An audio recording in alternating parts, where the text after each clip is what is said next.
Hi, this is Monica with Run, Eat, Repeat, and I want to give you an update on my foot because it's broken.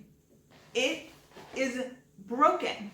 And I don't want to bury the lead, try to be suspenseful. No, this is in direct contradiction to everything I have said since I first started talking about having a foot injury 4 weeks ago now. I went to urgent care and did an x-ray. They said they didn't see a stress fracture. I went to my doctor. I went to a physical therapist. I went to acupuncture.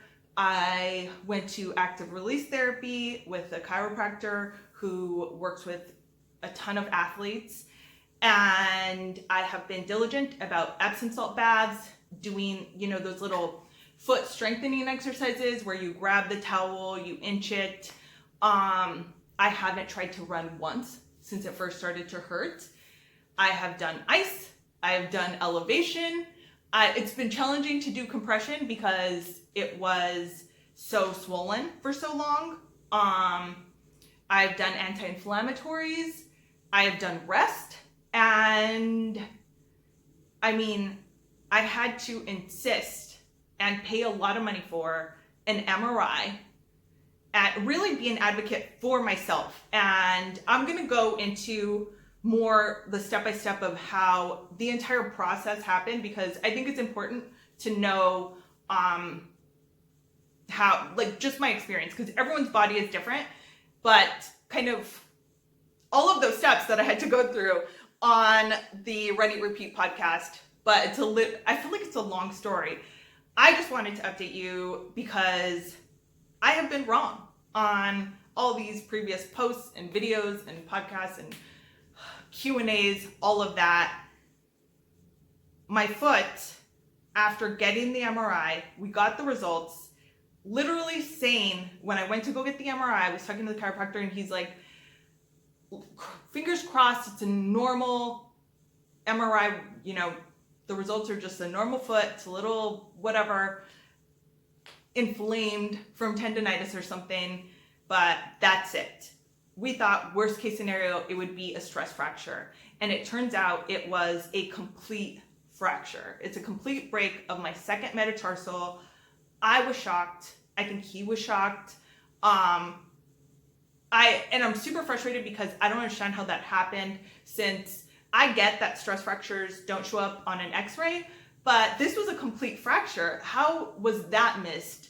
And it wasn't like I had a stress fracture and, the urgent care x-ray didn't show it. So the guy was like, you're good, you don't have a stress fracture, whatever. And then I go try to run on it, and that could have led to a complete break, but I didn't. I did not try to run, which is why I'm like, how did this get so confused? And the last 3 weeks before I got the MRI, because that was, I feel like, a week ago, I could have been wearing the boot. It could have contributed to my healing process, and I don't even get credit for that.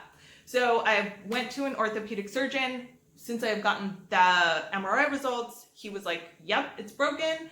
You have to wear a boot for 6 to 8 weeks, which I'm trying to negotiate with him because I am trying to recover like it is my job. I have been doing so much research. As soon as my foot started to hurt,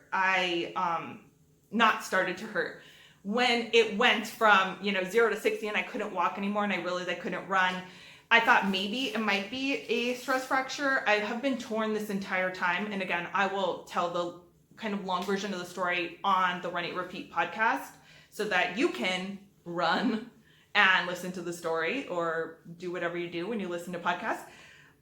If you want kind of like the step by limp, not step by step breakdown of what happened. But I ordered this boot right away, and the orthopedic said that I can just wear this boot, or basically anything with a rigid sole, because I also took to my appointment this, which I hadn't worn yet at the time. I wasn't sure if I would have to sleep in the boot, and I thought that maybe this could suffice. And he was like, yeah, basically anything that has a very rigid sole. There are even some cycling shoes that have that still plate on the bottom if you're clicking in, taking spinning classes. And I am okay to do any exercise that doesn't hurt my foot. Anything that does hurt it, and I've heard this time and time again from the orthopedic and from the chiropractor and from my research, anything that you are doing that is hurting your foot injury is taking a step back in the healing process. It is prolonging it. So I am trying to be so diligent about that. I will link to all this stuff on runeatrepeat.com so you can check it out there.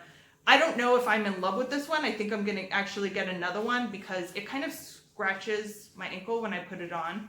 I think I need like a different strap on top. But yeah, I have this, and the one that I'm wearing right now, I ordered because when I first ordered the boot, I was just like, okay, whatever. Like I just wanted to get a boot fast, but I didn't do a ton of research into it.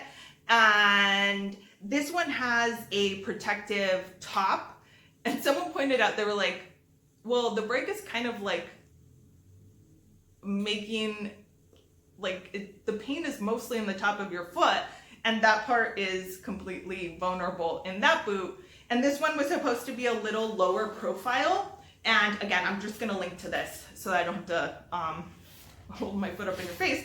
But it has a hard cover on the front, and it was supposed to be lower, but I think when they're side by side, it's not really lower.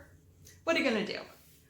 I also ordered a bunch of supplements because I want to help myself in any and all ways that I can. And you know, you need collagen to help with the bone regrowth. So this is what this has. This is Keon Flex, and these came together as part of a bone growth pack. And these are from Vitamin Code, Growth Factors, Factor S, and Raw Calcium. You really need to read the directions, make sure that they are applicable to you. Obviously, like check with your medical professionals before trying anything, but I'm getting aggressive with it. So I just want to fully disclose, like I said, I've been doing a ton of research into all of the exercises I can do, all of the gear, all of the tools, all of the treatment options, the supplements, the food. Like, let me help myself as much as possible.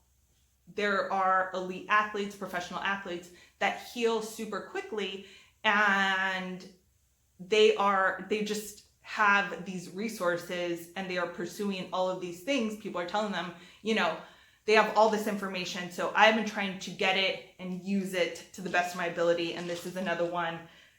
And so, yeah, like I said, it's not that I specifically am recommending anything, because do what's best for you. I'm not a doctor, but I will link to everything that I am using right now.